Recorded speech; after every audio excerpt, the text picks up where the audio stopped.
Assalamualaikum. Apa kabar semua? Ya, mudah-mudahan kalian semua sehat ya di tengah wabah corona ini atau COVID-19. Oke, kita akan belajar tematik tema 9. Sungguh kayanya negeriku, subtema 2. Yang kita pelajari adalah materi IPA. Untuk materi IPA subtema 2, kita akan belajar tentang sumber energi dan perubahannya. Untuk IPA, itu di subtema 2 ada di halaman 72, 73, 74, dan di halaman 92 sampai dengan 96. Oke, yang pertama kita lihat energi. Energi itu apa sih ya? Jadi energi merupakan kemampuan suatu benda untuk melakukan usaha atau kerja. Ketika digunakan, suatu energi akan berubah bentuk menjadi bentuk energi yang lainnya. Energi tidak bisa dimusnahkan. Oke, energi akan berubah bentuk ke bentuk energi yang lainnya. Lalu kemudian energi ada apa aja ya? Oke, untuk di buku kamu energi itu hanya disebutkan 3. Oke, bentuk-bentuk energi.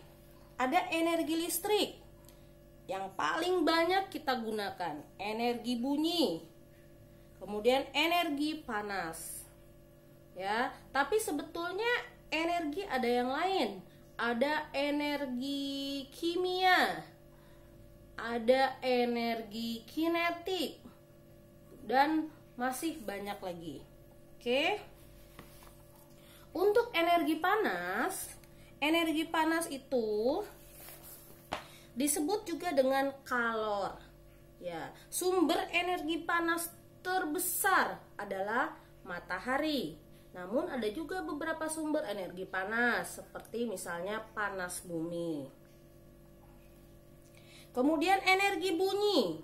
Energi bunyi itu dihasilkan dari benda-benda yang bisa menghasilkan bunyi. Jadi sumber energi bunyi adalah benda-benda yang bisa menghasilkan bunyi. Contoh gitar. Kalau gitarnya kamu petik, tentu dia akan berbunyi. Kalau energi listrik, nah kamu pasti tahu energi listrik. Terus dari mana energi listrik ini? Oke, kita lihat.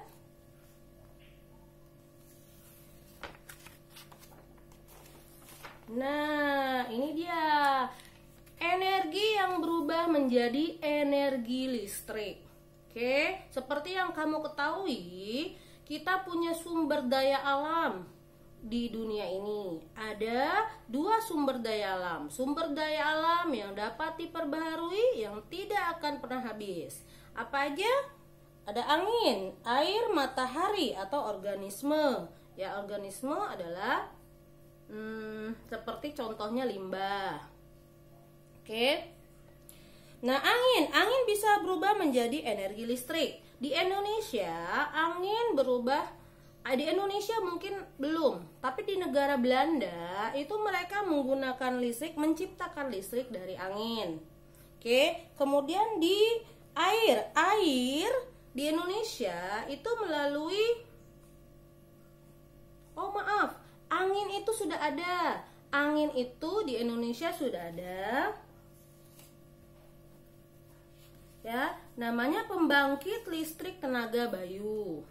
Ya, PLTB.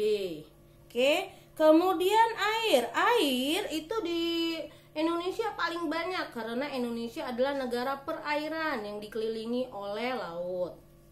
Banyak air di negara kita. Ini namanya PLTA. Di Indonesia sistemnya disebut PLTA, pembangkit listrik tenaga air. Kemudian matahari di Indonesia pun sudah dipergunakan sebagai pembangkit listrik untuk diubah menjadi energi listrik. Namanya PLTS, pembangkit listrik tenaga surya. Kemudian organisme itu contohnya misalnya limbah. limbah di Indonesia pun sudah mulai diciptakan untuk diubah menjadi energi listrik. Ini disebut dengan biomasa. Oke. Lalu kemudian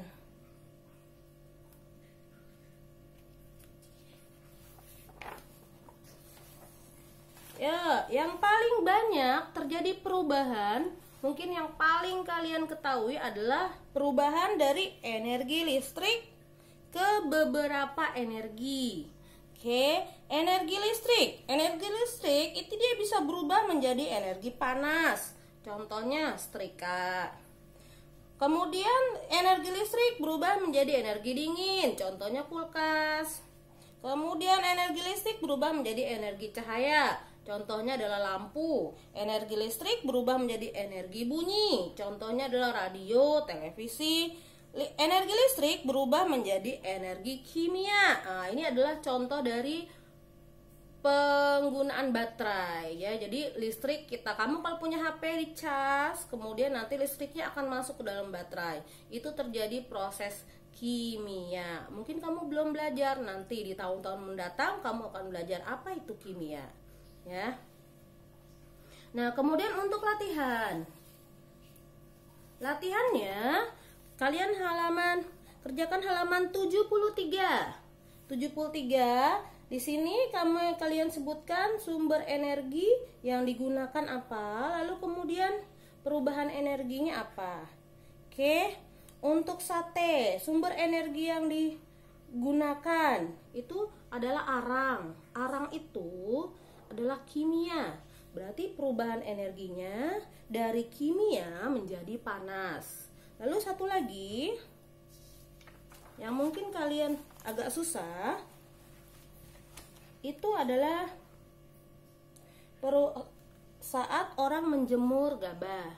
Ini sumber energi yang digunakan adalah matahari.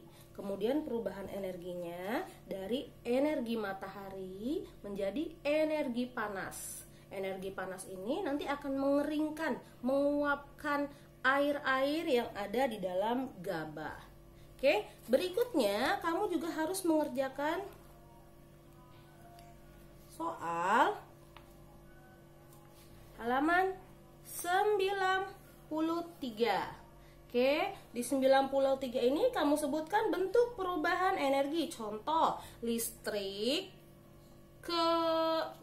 menjadi energi gerak. Contohnya tadi kipas angin. Ya. Contoh dalam kehidupan sehari-hari. Di sini kamu tulis menggunakan kipas angin. Sekian dulu dari Ibu, semoga bermanfaat. Oke, ma'assalam. Assalamualaikum warahmatullahi wabarakatuh.